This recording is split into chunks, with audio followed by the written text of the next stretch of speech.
आपके जो पेरेंट्स हैं, जिनके साथ रह के आपको घुटन होती है, जिनके साथ आपको रह के कन्फ्यूज़न होता है, कन्फ्यूज़न इस बात का कि अगर ये पेरेंट्स हैं तो इनका बिहेवियर नार्सिसिस्ट जैसा कैसा है।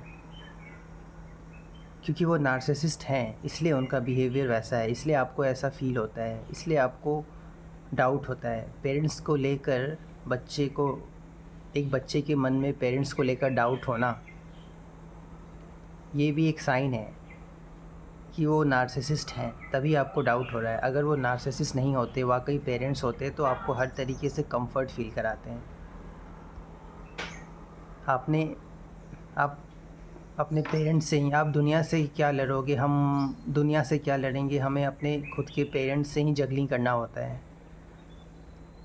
और ये नार्सिसिस्ट पेरेंट्स, इन्होंने अपने लाइफ में कभी कुछ नहीं किया होता है, तो ये अपनी सारी फेलियर्स सब कुछ अपने बच्चों पे थोपते हैं। ये चाहते हैं कि इनका बच्चा इनके पास रहे, इनका बच्चा इतना ही ग्रो करे जितने में इनसे दूर ना जाए, क्योंकि अगर वो दूर चला गया तो वो आज़ाद हो जाएगा, वो अपने अकॉर्डिंग ज़िंदगी जिएगा, वो नार्सिसिस्ट पेरेंट्स के अकॉर्डिंग ज़िंदगी नहीं जिएगा।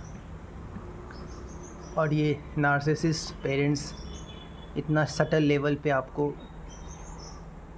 नुकसान पहुंचाएंगे कि आप सोच भी नहीं सकते। ये जो आपको ट्रॉमा मिला है, आपके अंदर जो सेल्फ़ इस्टीम नहीं है, आपके अंदर जो सेल्फ़ कॉन्फिडेंस ख़त्म हो गया है, ये सब नार्सिसिस्ट पेरेंट्स का ही देन है, उन्हीं का योगदान है। उन्हीं के सटल लेवल पे आपको ट्रॉमा देने की वजह से हुआ है। उनके अपने पूरे लाइफ का जो फेलियर है, वो सब आप पे पोर करते रहते हैं, आपकी प्योर एनर्जी को सक करके बस अपनी लाइफ को कंफर्टेबली जीते हैं। वो ये कभी नहीं चाहते हैं और ना कभी चाहेंगे कि आप उनसे दूर जाओ, आप उनसे अलग हो,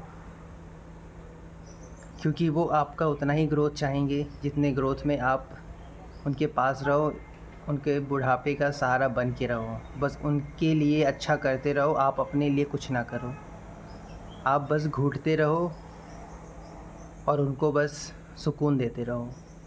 ये उनका इंटेंशन होता है। नार्सिसिस्ट पेरेंट्स ऐसे होते हैं। बच्चे बहुत छोटे होते हैं, उन्हें उन्हें क्लियरिटी उस वक्त नहीं होती। इवन क्लियरिटी ना होने का बहुत बड़ा रीज़न ये है कि वो ट्रॉमा में बहुत इतना ज़्यादा ट्रॉमेटाइज़ होते हैं कि उन्हें कुछ समझ में नहीं आता, उनका दिमाग काम ही नहीं करता। उनकी ज़िंदगी एकदम एक ज़िंदा लाश की तरह होती है। ऐसे सिचुएशन में ही आपको अवेकनिंग के प्रोसेस में डाला जाता है ताकि वो सब कुछ क्लीन किया जाए।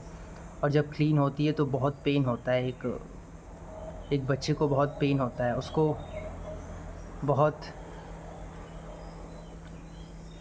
बहुत नेगेटिव चीज़ों से फेस करना होता है। अगर एक बच्चे का माँ बाप ख़राब होते हैं तो उसको बाहर की दुनिया भी ख़राब ही मिलती है, क्योंकि माँ बाप ने जो इतना ज़्यादा फ़ियर और ट्रॉमा दिया है, उसी ट्रॉमा से वो फंक्शन करता है। जब वो बाहर निकलता है, कहीं जॉब पे जाता है या और भी कहीं बाहर की दुनिया को इंटरेक्ट करता है, तो वहाँ हमेशा उसको नार्सिसिस्ट लोग ही मिलते हैं, हमेशा उसको दुष्ट लोग ही मिलते हैं जो हमेशा उसको हर तरीके से गिराना चाहते हैं। और ऐसे में उस बच्चे को बहुत प्रॉब्लम फेस करना होता है। अगर वर्क प्लेस पे है तो वर्क प्लेस भी बहुत सारे ऐसे महान आत्मा लोग मिलेंगे जो उनका डाउनफॉल करेंगे, जो उसको अलग अलग तरीके से पॉलिटिक्स करके टॉर्चर करेंगे, उसका अच्छा नहीं चाहेंगे।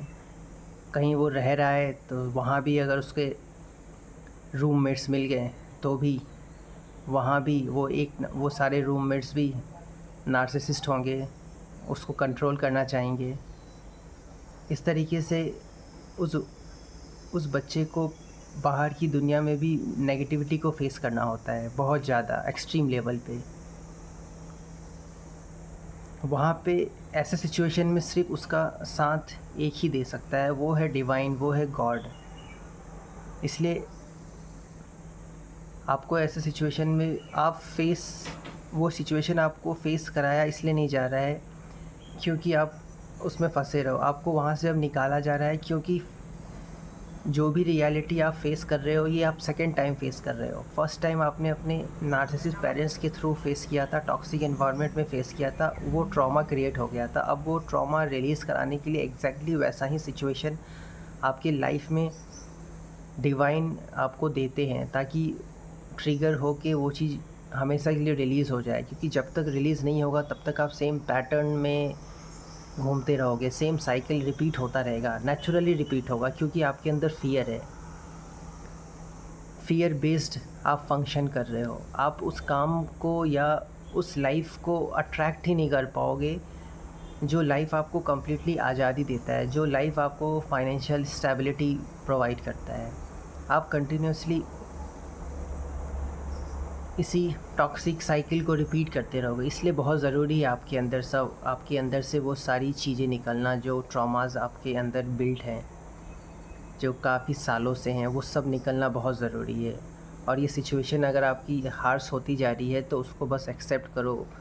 जब जितना एक्सेप्ट करोगे उतना जल्दी वो सिचुएशन को आप क्रॉस कर जाओगे, वो चीज़ उतना अंदर से वो जो स्पेसिफ़िक ट्रॉमा है वो निकल जाएगा, फिर आप बहुत रिलीफ फील करोगे। आपके अंदर नेचुरली ऑटोमेटिक एक नेक्स्ट लेवल का चेंज आ जाएगा। चूज़न वन स्पेशल इसलिए भी होते हैं क्योंकि उनके लाइफ में उन्हें बस रिलीज़ करना होता है चीज़ों को।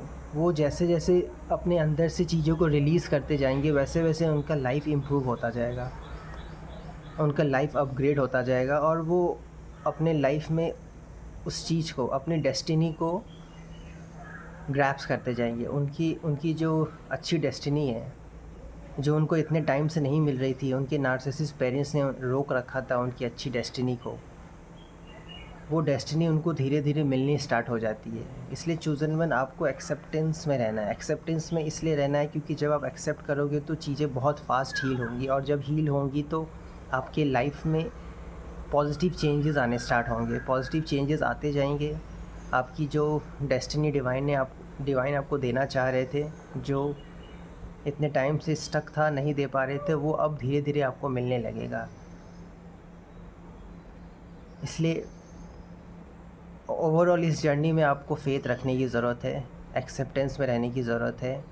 सिचुएशन कितना भी बाहर की नेगेटिव हो, वो सिचुएशन नेगेटिव सिर्फ इसीलिए है क्योंकि आपके अंदर वो ट्रॉमा है, उसको निकाला जा रहा है। और जब आप क्वेश्चन करोगे कि ये क्यों हो रहा है तो वो और ज़्यादा हार्श होने लगता है। इसलिए आप उसको एक्सेप्ट करो। एक्सेप्ट करोगे तो वो स्मूथ हो जाएगा। स्मूथ होगा तो कब आप उसको क्रॉस कर जाओगे आपको पता नहीं चलेगा।